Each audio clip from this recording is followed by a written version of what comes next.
The anxious generation. साल 2010 से 2015 के बीच दुनिया में चुपचाप एक ऐसा बदलाव हुआ जिसे किसी ने नोटिस नहीं किया, लेकिन इस बदलाव ने एक पूरी पीढ़ी के दिमाग को बदल कर रख दिया। अगर आपका जन्म 1995 के बाद हुआ है या आप जेन जी से ताल्लुक रखते हैं, तो आपने एक बात जरूर महसूस की होगी: डिप्रेशन, एंजाइटी, अकेलापन और खुद पर शक करना। ये अब कोई दुर्लभ बीमारी नहीं रही, ये आज की रोजमर्रा की जिंदगी का हिस्सा बन चुकी है। आखिर ऐसा क्या हुआ कि 2010 के बाद से किशोरों और युवाओं का मानसिक स्वास्थ्य अचानक से नीचे गिरने लगा?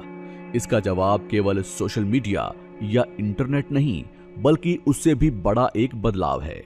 प्रसिद्ध सामाजिक मनोवैज्ञानिक जोनाथन हॉडिट ने अपनी किताब द एंग्शियस जनरेशन में इस काले सच का खुलासा किया है। उन्होंने इसे नाम दिया बचपन का महान पुनर्गठन, the great rewiring of childhood. Jonathan Haidt कहते हैं कि मानव इतिहास में पहली बार हमने बच्चों के बचपन को दो अलग हिस्सों में बांट दिया है।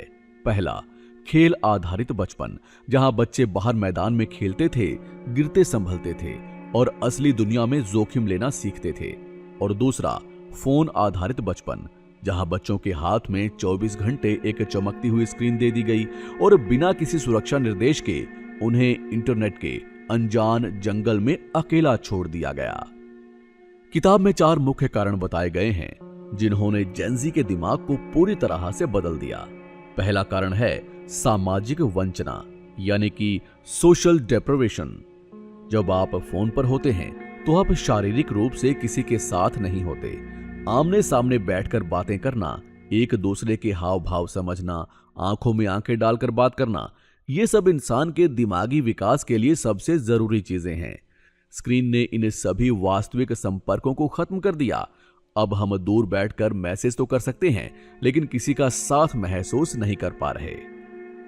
नींद की कमी, दिमाग की थकान। दूसरा सबसे बड़ा कारण है नींद की कमी, स्लीप डेप्रिवेशन। आज की युवा पीढ़ी इतिहास की सबसे कम सोने वाली पीढ़ी बन चुकी है। देर रात 1 या 2 बजे तक फोन पर लगातार स्क्रॉल करते रहना। स्क्रीन की नीली रोशनी दिमाग को धोखे में रखती है कि अभी भी दिन है।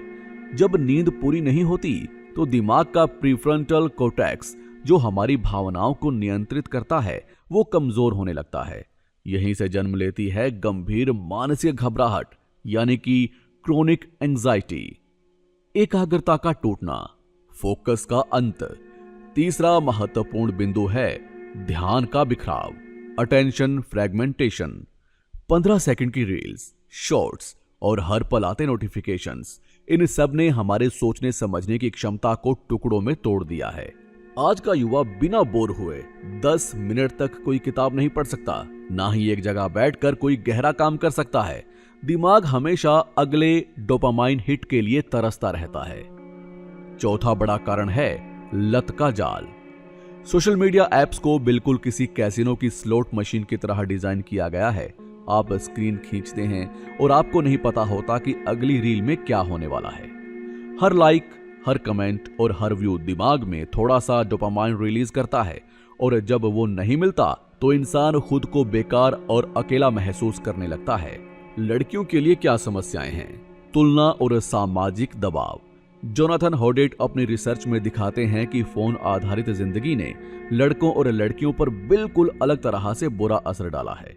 लड़कियों में अवसाद, डिप्रेशन और खुद को नुकसान पहुंचाने के मामले 2010 के बाद से 2 गुने से भी ज्यादा हो गए हैं। इसका सबसे बड़ा कारण है दिखावे की तुलना, विजुअल कंपैरिजन। इंस्टाग्राम जैसे प्लेटफॉर्म्स सुंदर तस्वीरों और फिल्टर्स पर टिके हैं। लड़कियां लगातार परफेक्शन, अपने शरीर की बनावट और सामाजिक अलगाव के दबाव से जूझती रहती हैं। हर वक्त खुद की तुलना दूसरों से करना दिमाग को तोड़ देता है। वहीं दूसरी तरफ लड़कों की समस्या अलग है। लड़के असली दुनिया से पीछे हट रहे हैं। उन्होंने वास्तविक दिमाग की चुनौतियों, खेलकूद, जोखिम उठाना, नए रिश्ते बनाना की जगह वीडियो गेम्स, पोर्नोग्राफी और डिजिटल दुनिया को दे दी है। इसका नतीजा क्या हुआ? असली दुनिया में आत्मविश्वास बन नहीं पाता। लड़के सामाजिक रूप से अलग थलग पड़ रहे हैं और उनका आत्मविश्वास खत्म होता जा रहा है। अत्यधिक सुरक्षा बनाम शून्य सुरक्षा। समाज की सबसे बड़ी भूल क्या है? इस किताब का सबसे विचारणीय विचार यह है, हमारे समाज ने एक बहुत बड़ी गलती की है।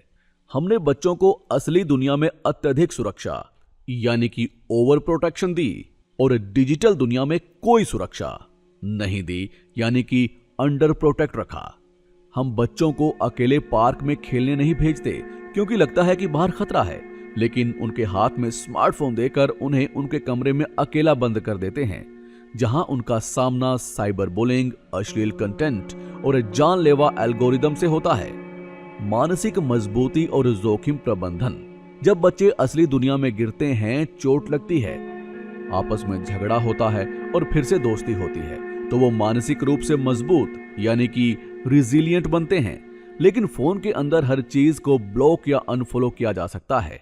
असली जिंदगी की उलझनों को सुलझाने का मौका ही नहीं मिलता। इसलिए आज छोटी सी परेशानी आते ही लोग मानसिक रूप से टूट जाते हैं। सुधार के 4 सुनहरे नियम। तो क्या इसका कोई समाधान है? जोनाथन होडिट अपनी किताब में 4 मुख्य नियम बताते हैं जिनसे हम इस संकट को रोक सकते हैं।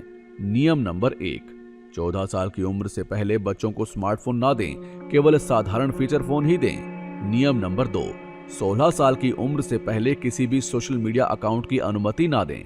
नियम नंबर 3, स्कूलों को पूरी तरह से फोन मुक्त क्षेत्र यानी कि फोन फ्री जोन बनाएं। नियम नंबर 4, बच्चों को बाहर बिना किसी निगरानी के खेलने यानी कि अनसुपरवाइज्ड प्ले का मौका दें ताकि वे अपनी दुनिया में जोखिम और दोस्ती सीख सकें। युवाओं के लिए एक व्यक्तिगत संदेश। लेकिन अगर आप खुद जेनजी हैं और इस वीडियो को देख रहे हैं तो यह संदेश आपके लिए है। आपका अकेलापन, आपकी घबराहट, ये आपकी गलती नहीं है। ये अरबों डॉलर की उन कंपनियों के एल्गोरिदम का नतीजा है जो आपके दिमाग के साथ खेलने के लिए बनाए गए हैं। लेकिन नियंत्रण अभी भी आपके हाथ में है। फोन की स्क्रीन बंद कीजिए, असली दोस्तों से मिलिए, थोड़ा खाली बैठना सीखिए, क्योंकि असली जिंदगी स्क्रीन की रोशनी से बाहर ही मिलेगी। जोनाथन होडिट की किताब द एंग्शियस जनरेशन हमें चेतावनी भी देती है और रास्ता भी दिखाती है। अगर आपको ये विश्लेषण पसंद आया हो तो इस वीडियो को अपने दोस्तों के साथ शेयर करें, खासकर उनके साथ जो देर रात तक स्क्रीन स्क्रॉल करते रहते हैं। चैनल को सब्सक्राइब करें और कमेंट में बताएं क्या आप भी अपना स्क्रीन टाइम कम करने के लिए तैयार हैं। और अगर आप इस किताब का फुल वर्जन भी सुनना चाहते हैं तो कमेंट्स में लिखें फुल वर्जन प्लीज।